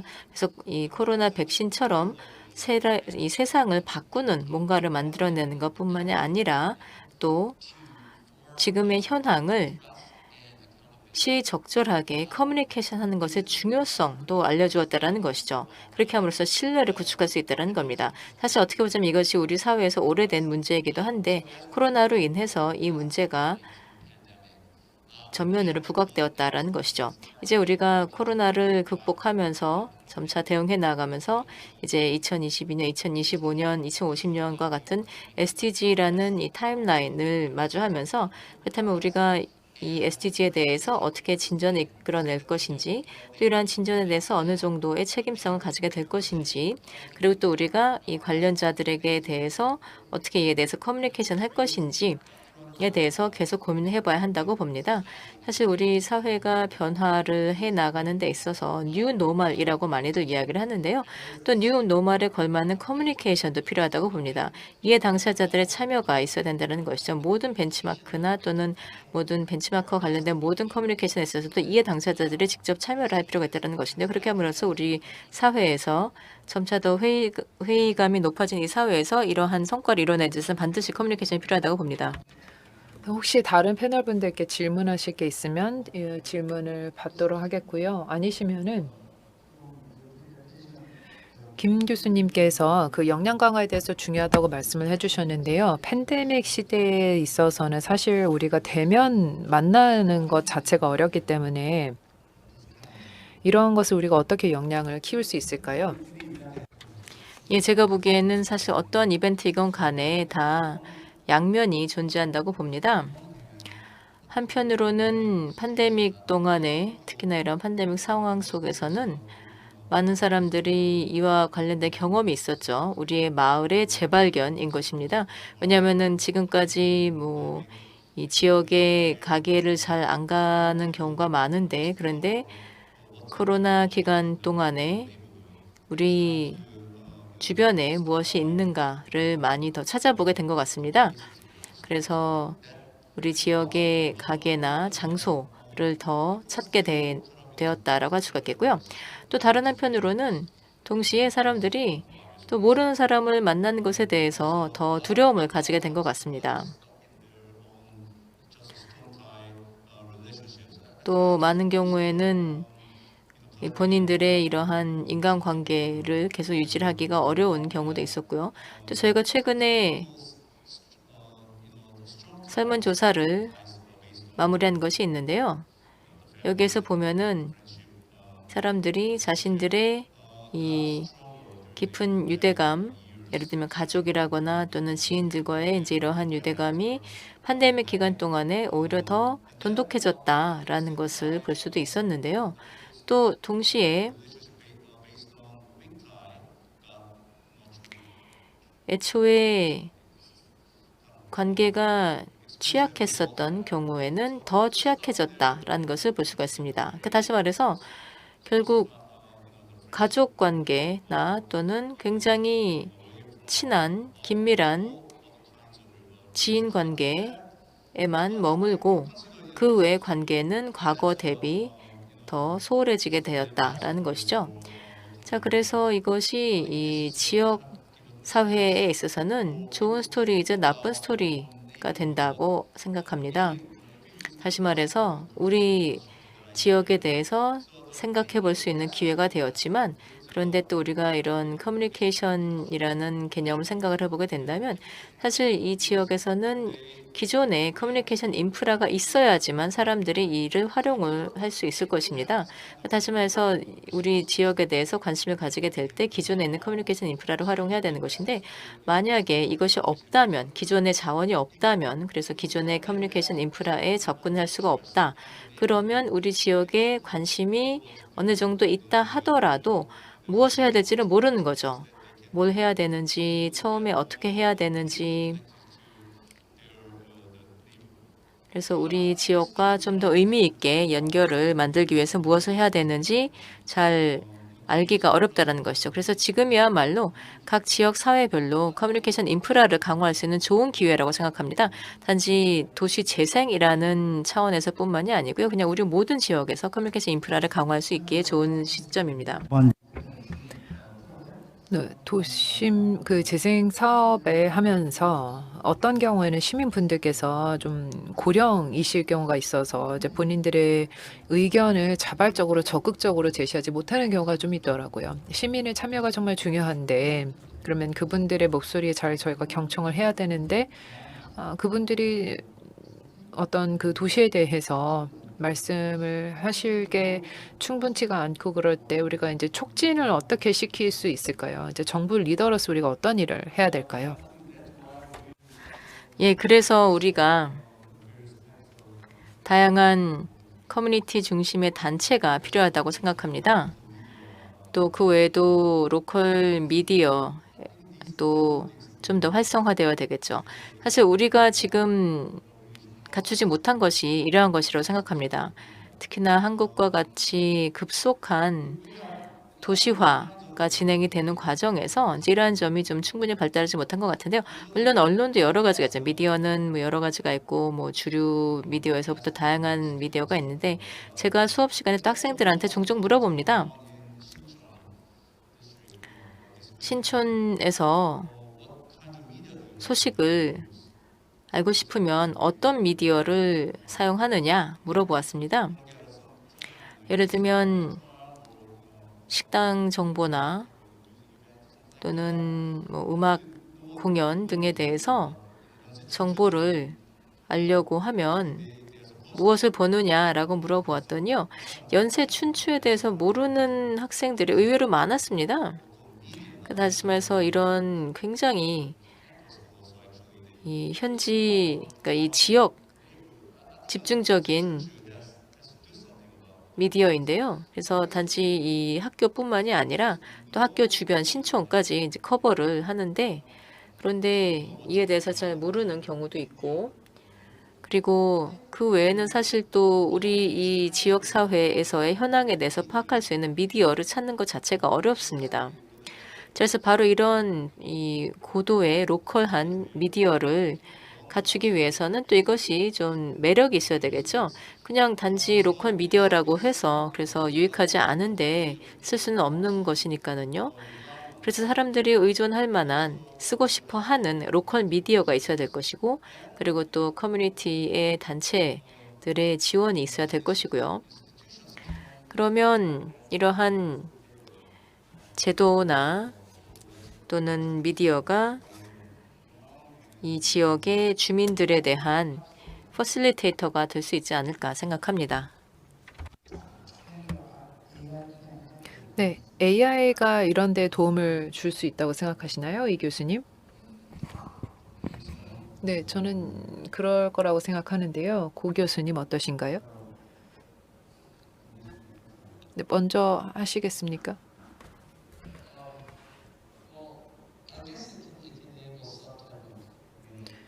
어떤 유형의 어떤 식의 커뮤니케이션과 연결성을 가능하게 하는데 AI가 도와줄 수 있다고 생각합니다. 하지만 사실 지금 어떤 좋은 그런 모델이 떠오르지가 않네요. 어떤 것을 사용할 수 있을지에 대해서.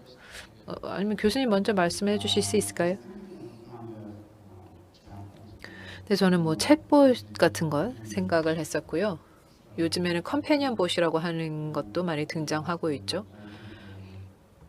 그런 것을 저희가 이제 고령 인구에게 제공을 하고 노인분들께 제공을 하고 이런 이분들이 뭐 챗봇이나 컴패니언 봇에게 얘기를 하고 그러면 그 이런 봇의 도움을 또 받으시기도 할 것이고 본인 스스로도 내가 기여를 했다라고 생각을 할 수도 있고요. 그리고 또 지자체도 데이터를 좀 더 확보를 해서 좀 그분들도 이런 데이터를 활용을 할 수 있을 것으로 생각하고요. 어느 시점이 되면은 사람들이 이제 그런 정보, 이런 정보를 위해서 뭐 로봇에 더 의존을 하게 될 것이고 저희가 지금 AI 스피커에 하는 것처럼 우리가 얘기를 더 많이 하는 것처럼 좀 익숙함이 더 커지고 그러면서 사용 빈도도 더 커지겠죠. 로봇 얘기를 하면은 네, 그쵸. 우리가 좀 아이디어를 생각할 수 있을 것 같습니다. 기계학습은 잘 모르겠지만 로봇은 뭔가 좀 나올 수도 있을 것 같다는 생각을 하는데요. 저희가 지자체, 그러니까 지방과 약간의 그런 괴리가 있는 이유가 글로벌하게 접근 가능한 미디어가 없어서 그런 것 같습니다. 이것이 이제 어떤 뜻이냐면 어제 제가 했던 세션이랑 좀 비슷하기도 하지만 이제 젊은 세대와 얘기를 할 때 이분들은 인스타로 가죠. 혹은 30대, 40대, 50대 분들 같은 경우는 페이스북으로 갈 겁니다. 그 위로는 카카오톡밖에 없는 것이죠. 그리고 이분들이 뭐 만약에 좀 더 기술 검색을 할 수 있다. 정보 검색을 하고 싶다 하면은 네이버에 가서 좀 텍스트 검색을 할 수 있겠죠. 이런 식으로 세대 간의 소통의 격차가 있고 이게 집단 간의 격차로 나타나기도 하고 그래서 이러한 부족 상태가 있기 때문에 커뮤니케이션이 부족해지는 것이고 이게 지자체 내에서도 지방의 집단 내에서도 소통이 충분히 이루어지지 않는 것입니다. 그래서 이 기술이 발전해서 이 세대를 넘나들 수 있도록 해야 되는데요. 사실 이게 우리 하나의 어떤 지방 지자체를 보면 이것도 뭐 10대 혹은 뭐 30대 혹은 50대만을 위한 것이 아니라 모두가 다 같이 함께 사는 것이죠.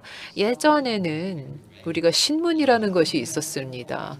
신문이라는 같은 매체를 우리가 다 이것을 읽고 그걸 보고 소통을 하고 예전에 막 현수막 같은 것을 보면서 우리가 또 여기서부터 정보를 얻고 하는데 아까 김 교수님께서 젠트리피케이션 얘기를 해주셨는데요. 어떤 샵들은 인스타에만 사업을 하고 그리고 주변 이웃들과는 소통을 안 하고 이런 얘기를 하셨는데 실제로 그런 것이 나타나는 것입니다. 그래서 어떤 피지컬한 물리적인 디바이스가 있어서 이런 정보를 쉐어해 줄 수 있는데 하나의 프락치 역할을 할 수 있는 것이 있어야 되겠습니다. 아까 제가 AI 모델에 대해서는 내가 좋은 아이디어가 없다. LSTM이라든지 이런 좀 전문적인 모델, 딥러닝 모델만을 생각을 해서 그런데요. 지금 들어보니까 로봇을 사용을 하는 게 더 나은 아이디어이다라고 또 생각을 하게 됩니다. 아주 이제 아주 어떻게 보면은 로봇 사용하면은 조금 멍청한 짓일 수도 있다라고 볼 수 있겠지만 만약에 그 누구라도 사용할 수 있는 모바일 로봇가 군데군데 배치가 돼 있다면 물론 그렇게까지 할 수밖에 없는 실정 자체가 좀 안타깝지만 그러한 모바일 로봇들이 있다면 이것을 이제 여러 사람들이 같이 사용을 할 수 있게 되는 것이죠. 이게 하나의 기술적으로 동일한 매체를 사용을 하는 것입니다. 물론 이제 이슈는 계속 있죠. 이 로봇에 누가 정보를 입력하는가, 어떤 정보를 입력하는가, 사람들이 이 로봇과 어떻게 인터페이스를 할 것인가, 젊은 세대는 또 자기만의 언어를 사용하고 노인 인구는 또 자기들만의 언어를 사용해서 로봇과 인터랙션 할 건데 이거를 우리가 어떻게 잘 그런 프락티를 잘 매끄럽게 할 것인가. 다시 말해 하지만 그럼에도 불구하고 어떤 물리적인 그런 디바이스 아주 기술적으로 세련되어 있지 않다 하더라도 물리적인 디바이스가 여기저기 좀 배치가 돼서 사람들이 그것을 좀 보고 활용을 하는 것이 어떨까 생각합니다. 네, 그리고 UI가 아주 중요할 것이라고 생각합니다. 유저 인터페이스가 아주 중요할 것이라고 생각합니다. 좀 더 내추럴 특정 그 연령 집단에게 아주 자연스러워야 되겠습니다. 예를 들어서 인스타를 사용하는 젊은 분들 혹은 인스타를 사용하지 않는 노인들에게도 동일하게 그분들이 접근을 하고 동일한 정보에 접근할 수 있도록 우리가 설계를 해야 되겠습니다. 정보가 그분들을 통해서 가는 그 방법 자체가 다르겠죠. 그리고 동시에 로봇가 AI를 필요로 해서 사람들이 어떤 말을 하는지를 탐지를 하고 확인을 해야 되겠지만 동시에 정보 오버플로우에 대한 약간의 위험이 있을 수 있다고 생각합니다. 오늘날 저희가 이런 가짜 정보, 잘못된 정보를 많이 보고 있는데요. 미디어가 또 많이 나타나면은 자이너 UI를 가진 그런 로봇가 있다라고 친다면은 그 로봇가 그 데이터가 정말 사실인지 아닌지 여부를 먼저 확인을 해야 될 것이고 의도적으로 혹시 이런 가짜 정보를 만 것이 아닌지 봐야 되겠습니다.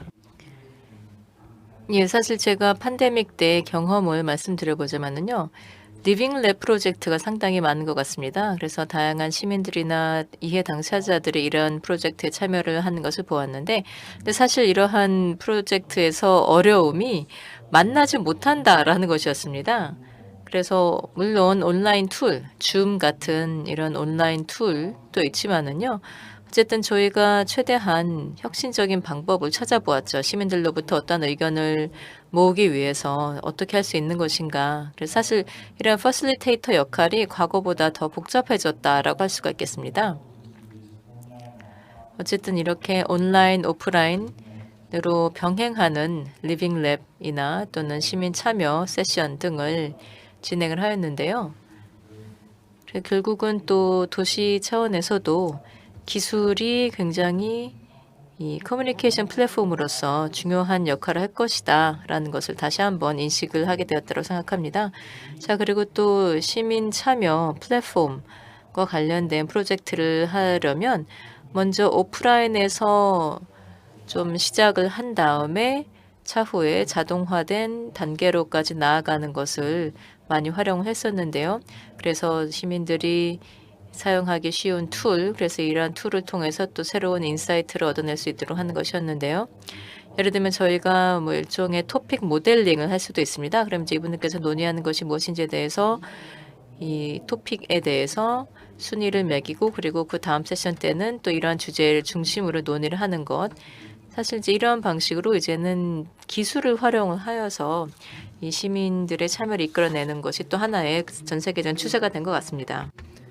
네, 저희가 스마트 시티를 얘기할 때 이게 데이터 주도 스마트 도시인데요. 스마트 도시에 빅데이터가 있고 이제 행위 데이터가 있기 때문에 우리가 향후 미래에는 같이 협력할 수 있는 기회가 나타날 수도 있을 것 같습니다. 내년에 이러한 세션을 통해서 이제 AI도 도시 관련된 세션을 또 할 수 있을 것 같은데요. 저희가 한 4분, 5분 정도 남았습니다. 제 마지막 질문인데요. 제가 자주 받는 질문인데 팬데믹 이후에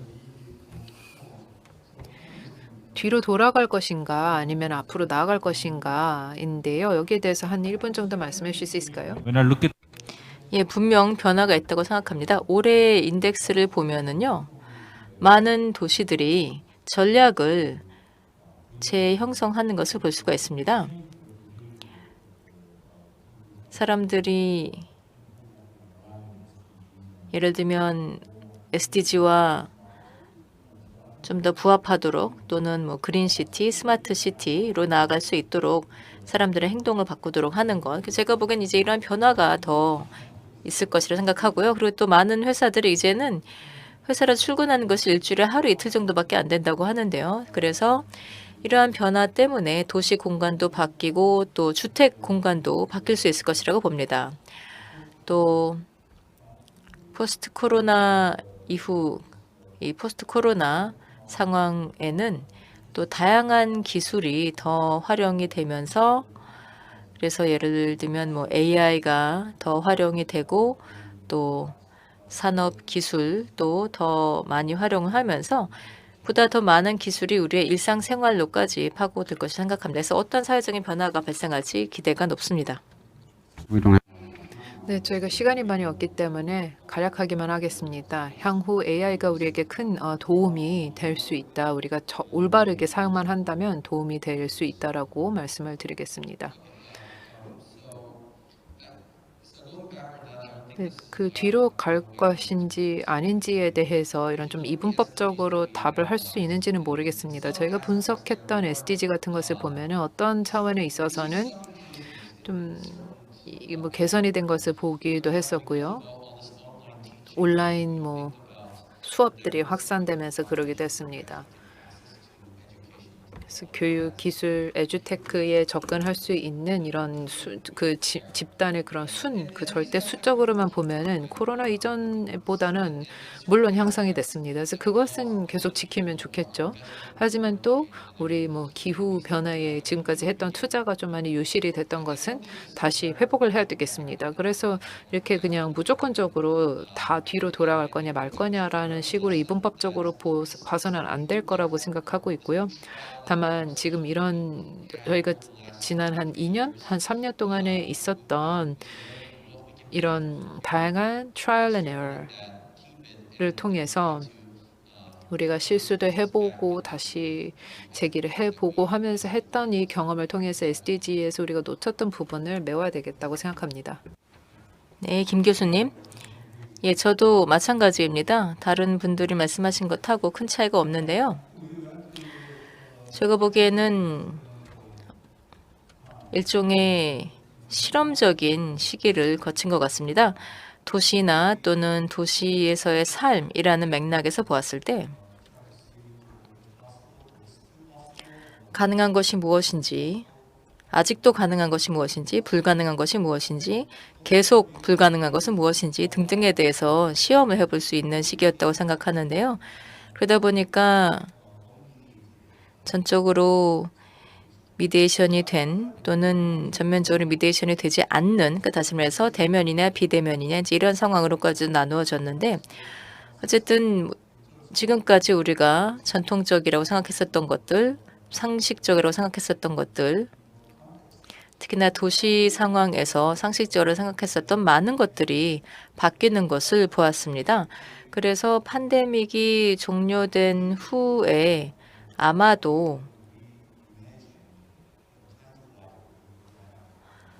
우리가 도시 환경에서 갖게 되는 삶의 모습에 대해서도 다시 한번 상상을 해볼 필요가 있다고 봅니다. 네, 감사합니다. 그러면 시간 관계상 저희 토론을 여기서 마치도록 하겠습니다. 모든 분들께 감사의 말씀을 드리고요. 사실 우리에게 주어진 시간이 저희가 모든 이야기를 하기에는 충분하지 않았지만 그래도 이를 통해서 우리가 팬데믹 동안 또 팬데믹 이후에도 17개 SDG에 대해서 계속 논의를 이어나갈 수 있는 계기가 되었기를 바랍니다.